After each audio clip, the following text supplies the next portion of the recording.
Everyone, welcome to कीको।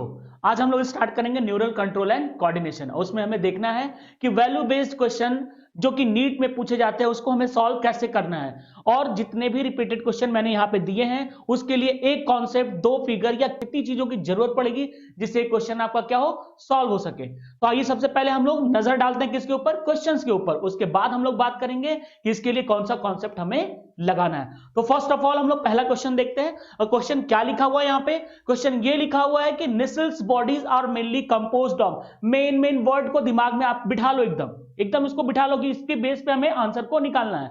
तो सबसे पहला क्वेश्चन क्या है, Nissl's body are mainly composed of, किसकी बनी होती है, निसल्स बॉडी।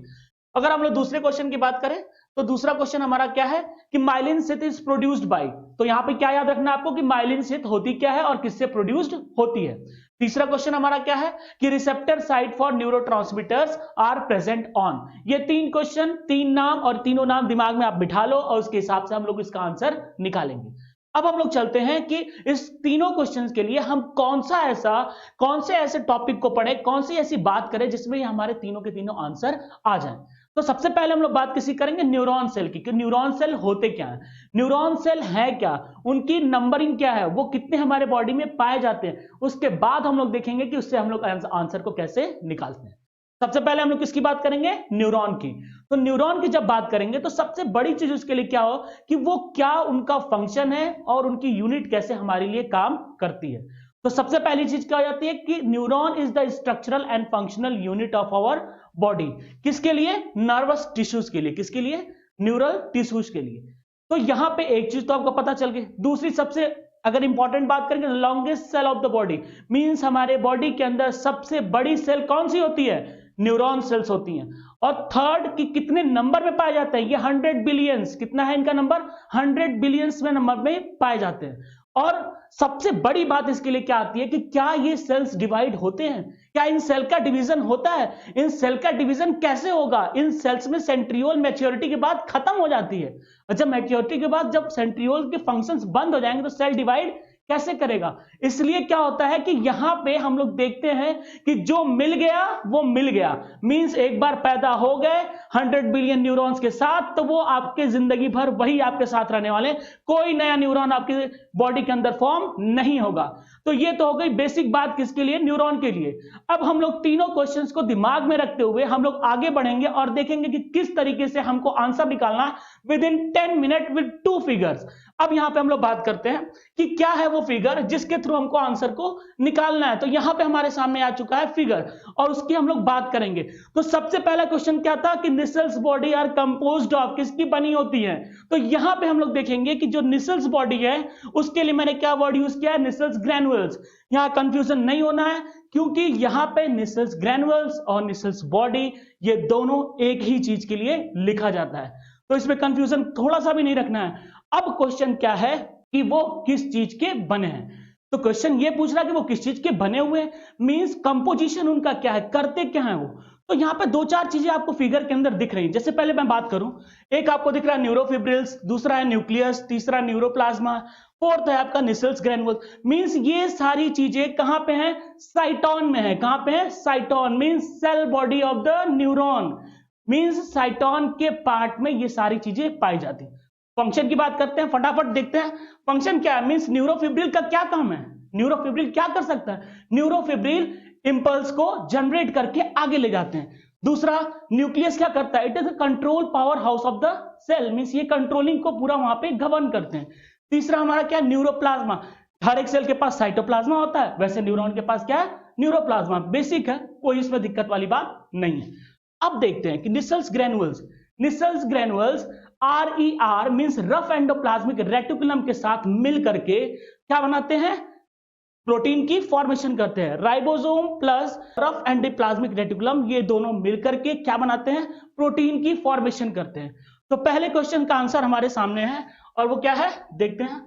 फर्स्ट क्वेश्चन पे आते हैं और देखते हैं, Nissl's body are mainly composed of. अब देख लो, प्रोटीन एंड लिपिड, नहीं मैंने इसका नाम ही नहीं लिया। दूसरा क्या है, डीएनए एंड आरएनए, कहीं से इसका कोई स्कोप नहीं है। थर्ड क्या है, nucleic acid and smooth endoplasmic reticulum, there is no any chance कि स्मूथ भी फॉर्मेशन कर सके। नाउ आंसर आपका क्या हो जाएगा, आंसर आपका हो जाएगा यहाँ पे D, means free ribosomes and rough endoplasmic reticulum compose Nissl's bodies. तो यहां पे हमको क्या मिला, एक आंसर मिल गया on the basis of the figure. दूसरे की बात करते हैं, myelin sheath is produced bye. अब उसके लिए फिर से फिगर को देखते हैं, फिगर में आते हैं। ये वाला स्ट्रक्चर हमारा हो गया, साइटोन को पढ़ लिया, मींस ये पार्ट खत्म। अब आ गया हमारा कहां पे, एक्सॉन में। किसमें आ गया, एक्सॉन में। एक्सॉन क्या होता है, ये भी एक कनेक्टेड पार्ट है। एक्सॉन के साथ साथ चीजें क्या होती है, डेंड्राइट होती है। तो यहां पे सीधा पूछा गया कि myelin sheath is produced bye, कौन उनको प्रोड्यूस करता है। तो सबसे पहले यहां हम लोग किसकी बात करेंगे कि माइलिन शीथ का काम क्या होता है, माइलिन शीथ करते क्या है। उसके बाद हम लोग बात करेंगे कि माइलिन शीथ को बनाता कौन है। तो यहां पे सबसे पहले हम लोग देखेंगे, जैसे मान लो कि सबसे इंपॉर्टेंट चीज क्या होती है हमारे लिए, सबसे इंपॉर्टेंट चीज होती है न्यूरल कंट्रोल एंड कोऑर्डिनेशन के लिए कि स्टिमुलस क्या है। अगर आपको कोई थप्पड़ मारे आप उसको रिस्पॉन्ड करोगे या नहीं करोगे, आप फाइट करोगे, फ्लाइट करोगे, भाग जाओगे या लड़ोगे, ये आपके ऊपर डिपेंड करता है। और ये तब डिपेंड होता है जब आपको स्टिमुलस क्या करे, आपको फील होगा। स्टिमुलस से आपको चीजें पता चलेंगी। आप किसी गर्म चीज को छू देते हैं, आप अपने हाथ हटा लेते हैं, मीन्स आपने उसको फील किया। तो ये सारी चीजें जब आती हैं तो उसको क्या बोलते हैं, स्टिमुलस। तो सबसे इंपॉर्टेंट चीज क्या होती है हमारे लिए कि स्टिमुलस मिलना चाहिए। जब स्टिमुलस मिलता है तो उसको रिसीव कौन करता है, उसको रिसीव करता है dendrite, means signal receive from the dendrite. मैंने यहां पे देखो लिख रखा है, ये क्या है, डेंड्राइट्स है। इन्होंने सिग्नल को रिसीव किया, सिग्नल रिसीव किया, न्यूरोफिब्रिल्स ने इसको क्या किया, आगे बढ़ा दिया। क्या किया, आगे बढ़ा दिया। जब ये आगे जाते हैं तो जो ये एक्सॉन का पूरा पार्ट आपको दिखाई दे रहा है, इसमें माइलिन शीथ की कवरिंग होती है। The myelin sheath is known as the insulator. ये क्या है, इंसुलेटर की तरफ फंक्शन करते हैं, मींस कि ये सिग्नल को आगे की तरफ ले जाते हैं और क्या करते हैं, इंसुलेट करते हुए इसको सिनेप्टिक नॉब तक लेकर के जाते हैं। अब ये क्वेश्चन पूछा है कि myelin sheath is composed of, ये किसकी बनी हुई होती है। तो आपको दूसरा नाम यहीं पे दिख रहा है, means Schwann cell. Myelin sheath is composed of Schwann cell. किसकी बनी होती है, कौन बनाता है इनको, स्वान सेल। और दूसरा नाम आता है इसके लिए ओलिगोडेंड्रोसाइट। इसको और दूसरे नाम से क्या जानते हैं, ओलिगोडेंड्रोसाइट। तो अगर हम लोग क्वेश्चन के ऊपर जाएं और फिर देखते हैं कि इसका आंसर क्या आता है, तो यहां पे हम लोग जाते हैं जहां पे हमारा क्या है, क्वेश्चन है। क्वेश्चन क्या है, myelin sheath is produced by astrocyte and Schwann cell ना, ये आंसर हो ही नहीं सकता। ओलिगोडेंड्रोसाइट एंड ओस्टियोक्लास्ट, ये बोन का पार्ट है, ये हमारा लोकोमोशन और मूवमेंट में चला जाता है, इससे कोई मतलब नहीं हमें। सी, ये भी चला जाता है बोन के पार्ट में। ये है हमारा आंसर, ये है हमारा answer. Schwann cell and oligodendrocyte is the right answer for this question. Third question क्या है, receptor site for neurotransmitter are present on, ये कहां पे प्रेजेंट होते हैं। इसके लिए फिगर को देखते हैं। अब जब सिग्नल मूव करता है, जब सिग्नल मूव करेगा, सिग्नल को मूव करने का क्या मतलब है कि सिग्नल अगर मूव कर रहा है, इसका मतलब ये होता है कि जो सिग्नल की मूविंग है वो एक न्यूरॉन से दूसरे न्यूरॉन में पहुंचेगी। और जब ये एक न्यूरॉन से दूसरे न्यूरॉन में पहुंचती हैं तो ये सिग्नल को कहां लेके जाती हैं, अपने रिसेप्टर तक लेके जाएं या इफेक्टर तक लेके जाएं या मसल्स तक लेके जाएं, न्यूरोमस्कुलर जंक्शन तक लेके जाएं। तो ये सारी चीजें कब होंगी, जब आपका इंपल्स फॉरवर्ड मूवमेंट करेगा। अब फॉरवर्ड मूवमेंट अगर कर रहा है वो, तो उसके लिए हर एक न्यूरॉन के बाद दूसरा न्यूरॉन सेल आता है। तो ये जो दूसरे न्यूरॉन सेल आते हैं उनके पास ऐसी क्या चीज होती है कि इनके सिग्नल को वो रिसेप्ट कर लेते हैं। तो एक न्यूरॉन से दूसरे न्यूरॉन के बीच में जो गैप होता है उसको हम लोग क्या बोलते हैं, साइनेप्सिस। क्या बोलते हैं, साइनेप्सिस। अब उसके लिए भी हम लोग एक फिगर देखते हैं। ये एक एक्सॉन है आपका, और एक्सॉन के पास क्या है, एक्सॉन के पास यहां से न्यूरोट्रांसमीटर्स निकल रहे हैं। प्री सिनेप्टिक मेम्ब्रेन है, सिनेप्टिक क्लेफ्ट है और पोस्ट सिनेप्टिक मेम्ब्रेन है। मींस अगर यहां से न्यूरोट्रांसमीटर रिलीज होते हैं, ये मान लो कि ये क्या है, कह रहे हैं कि ये एक न्यूरॉन सेल है। ये क्या है आपका, एक न्यूरॉन सेल है, एक न्यूरॉन सेल है आपका, ये एक न्यूरॉन सेल। और ये वाली जो कौन सी है, ये दूसरी न्यूरॉन सेल है।